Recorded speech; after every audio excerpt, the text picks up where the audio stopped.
කන්‍යා ලග්නය.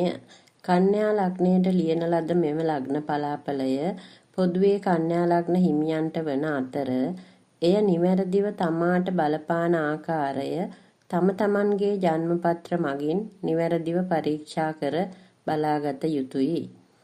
කන්‍යා ලග්නයෙන් උපන් ඔබගේ ලග්නාධිපති බුධ ග්‍රහයා සිකුරු රවි සහ කුජ සමග යෝග වී 4 වැන්නේද රාහු 6 වැන්නේද සෙනසුරු 7 වැන්නේද චන්ද්‍රයා 9 වැන්නේද ගුරු වක්‍ර වී 10 වැන්නේද කේතු 12 වැන්නේද ගෝචර ගමනින් ආරම්භ වන මෙම වර්ෂය ඔබට ධන දාන්‍ය ලාභ ලැබෙන කාලයකි.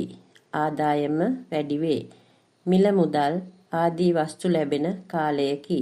නමුත් සමහර අවස්ථාවලදී මුදල් අතින් අවහිර කරදර මතුවීමටත් ඉඩ ඇත.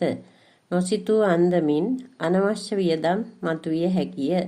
වසරේ මැද කාලයට යත්ම ක්‍රමයෙන් ආදායම පහළ බැසීමටද ඉඩ ඇත. ධනයේ හීනත්වයක් ඇති කිරීමට හැකි කාලයක් ඉදිරියට යෙදේ. රැකී රක්ෂා රැකියාවේ වෙනසක් හෝ ලොකු දියුණුවකට පත්වේ. රැකියාවෙන් වැරදි ආකාරයකින් මුදල් ලිපීමට සිතයි. දියුණුව සඳහා ගන්නා වූ අධික උත්සාහයන් ප්‍රතිඵල අත්විඳිය නොහැක.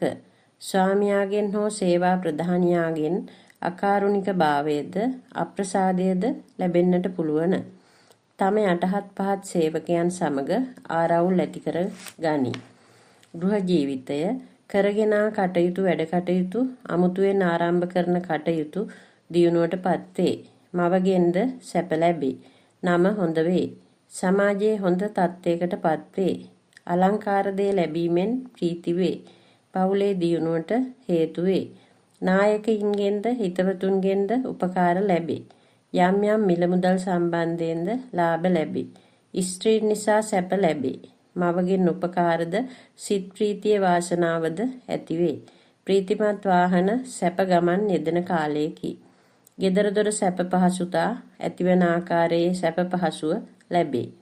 කෑම බීම ඇඳුම් පැළඳුම් ආදියෙන් සිතේ සතුට ඇතිවේ. සමහර විට තමා කරන කියන කටයුතු වලින් තමාට නින්දාවක් හෝ අපහාසයකට මුහුණ දීමට සිදුවිය හැකිය. එම නිසා සැනසීමද සිත් වේදනාවද ඇතිවිය හැකියි. පවුලේ අය සමග අමනාපයක් ඇතිවීමට පුළුවන්. ගමන් බිමන් වලදී බලාපොරොත්තු රහිත කරදර විපත්ති ඇතිවිය හැකිය. නොසිතූ අන්දමින් ගෙදර දොර අවාසනාවන්තකම් මතුවේ. සතුරන් සමග අවුල් වියවුල් මතුවීමට පුළුවන්. නඩුහබ හෝ නීතියෙන් පිහිට සෙවීමට කරුණු සැලසේ. පිනට දහමට ආශාව ආගම භක්තිය ශ්‍රද්ධාව ඇති කරයි. දුර පළාතකට ගොස් ජීවත් වීමට සිතයි.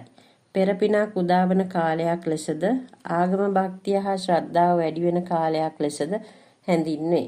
භාර්යාව හා ස්වාමියා සමග අමනාප ගති අසමතිකම් ඇතිවිය හැකිය. සමහර විට පෞල් ජීවිතය නීරස වීමට ඉඩ ඇත. ඇතැම් විට හදිසි අනතුරු වලට මුහුණ දීමටද අගෞරව විඳීමටද නියමිත කාලයකි. අධ්‍යාපනය විභාගවලට තරඟවලට ඉදිරිපත් වන අයට ජය ලැබේ. අලුත් දේ ඉගෙනීමට හැකි වේ. නමුත් හොඳ යහපත් සාර්ථකත්වයක් ළඟා කර ගැනීමට නම් දිවාරෑ නොබලා වෙහෙසිය යුතුය. උප්පත්තියේදී ගුරු බලවත්ව සිටින අයට නම් නියත වශයෙන්ම මෙම කාලයේ උසස් දේ ඉගෙනීමටත් එයින් ප්‍රතිඵල ලැබීමටත් නියමයි. සෞඛ්‍ය ශරීර අසනීපයක් වැළඳීමට සහ නහර පිළිබඳ රෝගයක් හෝ කැපීමකින් තුවාලයක් වී ලේ ගලන්නටද ඉඩ තිබේ. දුක් කනගාටු සහිත මට්ටමක් ඇතිවේ. ආමාශයේ ආබාධ ගතියක් ඇතිවේ. බෝවෙන වසංගත රෝග පවා වැළඳීමට ඉඩ තිබේ. ඇස්වල කන්වල පතුල්වල ආබාධ හා පිත් කෝප රෝග වැළඳෙන්නට ඉඩ තිබේ.